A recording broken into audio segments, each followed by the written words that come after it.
प्रदेश की तर्ज पर इस बार तेजस्वी यादव ने भी बिहार में एक नया सोशल इंजीनियरिंग करने का प्रयास किया है। आईपी गुप्ता की पार्टी,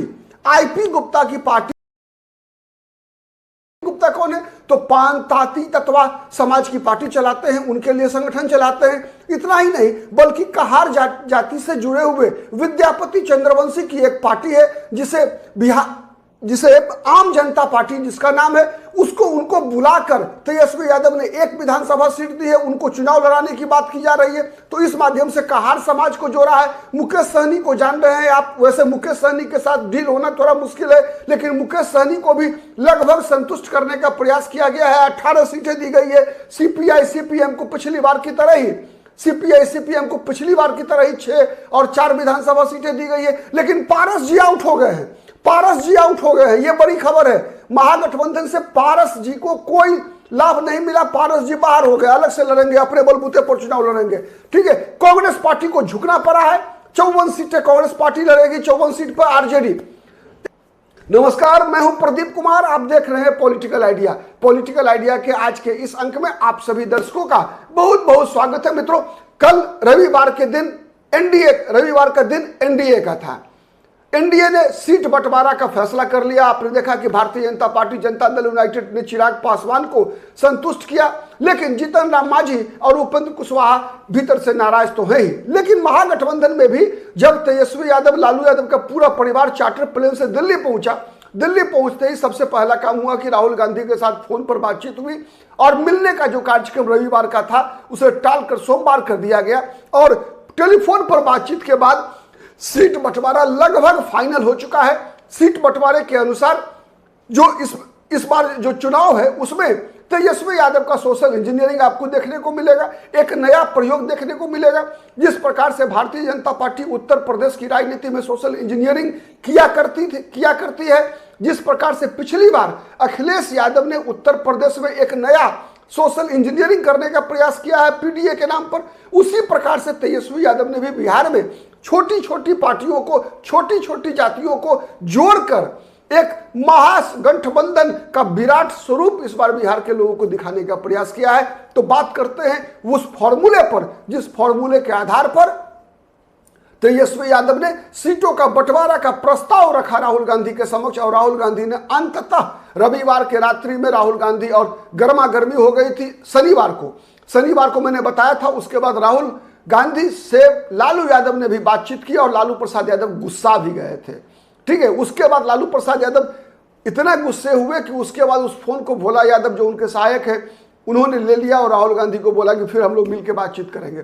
खैर, उसके बाद जो फॉर्मेट लेकर तेजस्वी यादव राहुल गांधी से टेलीफोन पे फिर रविवार को बातचीत हुई, सोमवार को मिलने का कार्यक्रम है। हो सकता है सोमवार को देर रात्रि पटना में महागठबंधन जो है, मतलब आज सोमवार को, आज देर रात्रि महागठबंधन की भी सीट की बंटवारे की घोषणा हो सकती है। नहीं तो तेजस्वी यादव, चूंकि आज लालू यादव का परिवार दिल्ली के राउज एवेन्यू कोर्ट में उनको पेश होना है, जो IRCTC मुकाबला और लैंड फॉर जॉब केस है, दोनों मुकदमों में उनको पेश होना है। तो हो सकता है कि अगर लेट पटना वापसी हो तो हो सकता है कि मंगलवार को सुबह जो है ये सीट बंटवारे की घोषणा हो। तो जो आंकड़ा निकल कर आया है उसका फॉर्मूला मैं बता रहा हूं, सीधा फॉर्मूला है उसका। अगर एक शब्द में समझे तो जो फॉर्मूला एनडीए ने निकाला वही फॉर्मूला महागठबंधन ने भी निकाला है। अगर एनडीए के फॉर्मूले के केंद्र में आप देखेंगे तो लोकसभा चुनाव के दौरान हुआ सीट का बंटवारा था। मैंने बताया कल आपको जैसा, और मैं इस बात का अनुमान, आप मेरा वीडियो निकाल कर देख लीजिए। आज से एक सप्ताह के अंदर मैंने 2 वीडियो बनाया था सीट शेयरिंग के मामले पे। एक कि आरजेडी क्या चाहती है, दूसरा कांग्रेस पार्टी क्या चाहती है। तो ये जो फॉर्मूला है वो फॉर्मूला वही है जो तेजस्वी यादव चाहते थे। जो तेजस्वी यादव जो फॉर्मूला चाहते थे वो फॉर्मूला है, कांग्रेस जो चाहती थी वो फॉर्मूला नहीं है। ठीक है, मैंने कहा था कि तेजस्वी यादव चाहते हैं कि लोकसभा चुनाव में जिस दल को जितनी सीटें मिली थी उसी आधार पर उसको विधानसभा चुनाव में भी सीटें लड़नी चाहिए, और जो छोटे दल कुछ आ गए हैं उनके लिए 2-4 सीट करके सबको निकालना चाहिए। ठीक है, ये तेजस्वी यादव का फॉर्मूला था कि CPI-ML को उसका सबसे बेहतर स्ट्राइक रेट होने के कारण उसको थोड़ा सा इनाम मिलना चाहिए। तो इस इनाम की भी बातें रखी गई है। तो मैं आपके सामने आंकड़ा बता रहा हूं। सबसे पहले मैंने कहा कि कहार जाति की एक पार्टी है, विद्यापति चंद्रवंशी कहार जाति के एक नेता है, उनको बुलाया है तेजस्वी यादव ने, बुलाए तेजस्वी यादव, मिले शनिवार को और उनको कहा कि आप महागठबंधन में शामिल होइए और एक सीट पे विधानसभा चुनाव लड़िए, गठबंधन में साथ रहिए। विद्यापति चंद्रवंशी मान गए हैं। तो एक सीट आम जनता पार्टी, आप चाहें तो नोट कर सकते हैं, आम जनता पार्टी को एक सीट। पान ताती तत्वा समाज के नेता आईपी गुप्ता को 2 विधानसभा सीट मिली है।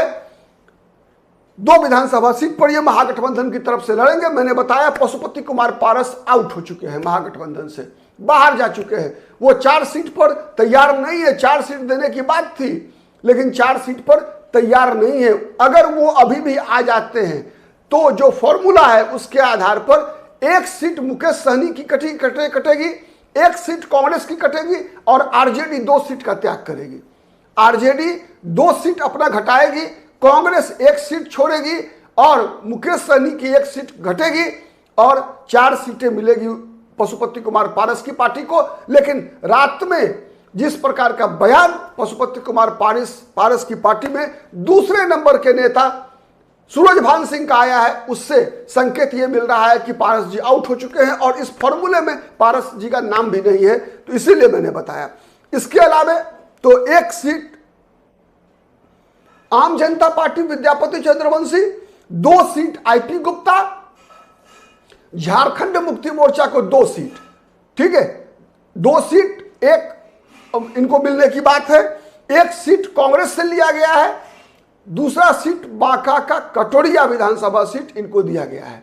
1 सीट कांग्रेस, 1 सीट आरजेडी, जिस पर पिछली बार जो लड़ा था उसकी बात मैं कह रहा हूं, ठीक है। तो ये सीटें जो है दी गई है जेएमएम को। एक कटिहार जिला में एक मनिहारी विधानसभा सीट है और दूसरा कटोरिया। ये 2 विधानसभा सीट झारखंड मुक्ति मोर्चा लड़ेगी। सीपीएम को 4 विधानसभा सीट, जो पिछली बार लड़ी थी सीपीएम, वही 4 विधानसभा सीट है। सीपीआई को 6, 1 सीट की अदला बदली की गई है सीपीएम के साथ, सीपीआई के साथ, ठीक है। तो ये आंकड़ा हो रहा है। इसके अलावा वीआईपी 18 सीट, मैं दोहरा रहा हूं, वीआईपी को 18 सीट, मुकेश सहनी अभी तक संतुष्ट नहीं है। 18 सीट का प्रस्ताव है। अगर मुकेश सहनी बाहर जाते हैं तो वो सीटें 3 प्रमुख राजनीतिक दलों में बटेगा। मैं बता देता हूं इस बात को। मुकेश सहनी अलग रास्ता पे जा सकते हैं, महागठबंधन, पारस जा चुके हैं बाहर, मुकेश सहनी भी जा सकते हैं, कहना मुश्किल है। लेकिन अभी की जो स्थिति है 18 सीट मुकेश सहनी के लिए कोई भी 12, 14, 15, 16 नहीं चल रहा था। 18 सीटें मुकेश सहनी को दिलवाने का एक तरह से देने का फैसला जो है ये 2 लोगों का है, राहुल गांधी और तेजस्वी यादव।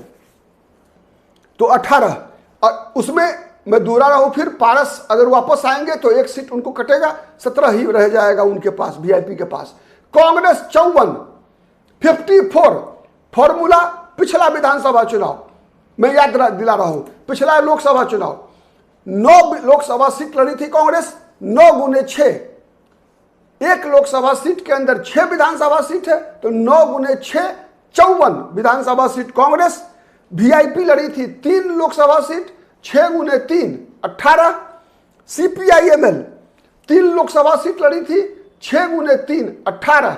3 सीट उनको इनाम है सबसे बेहतर स्ट्राइक रेट के कारण, ठीक है, सीपीआईएमएल। कांग्रेस 54 हो गया। आरजेडी लड़ी थी 23 लोकसभा सीट, 23 23 गुने 6 होता है 138। आरजेडी ने 3 सीट त्याग किया अपने कोटे से। आरजेडी ने अपने कोटे से आईपी गुप्ता को 2 और 1 सीट विद्यापति चंद्रवंशी की पार्टी को दिया अपने कोटे से। 23 गुने 6 मतलब समझ में आया। यह सिंपल है। लोकसभा चुनाव में जो फॉर्मूला, जिस फॉर्मूले के आधार पर महागठबंधन के दल चुनाव लड़े थे, उसी फॉर्मूले के आधार पर इस चुनाव में भी महागठबंधन के दलों के बीच सीटों का बंटवारा फाइनल है। घोषणा सोमवार आज रात्रि में हो सकता है या कल।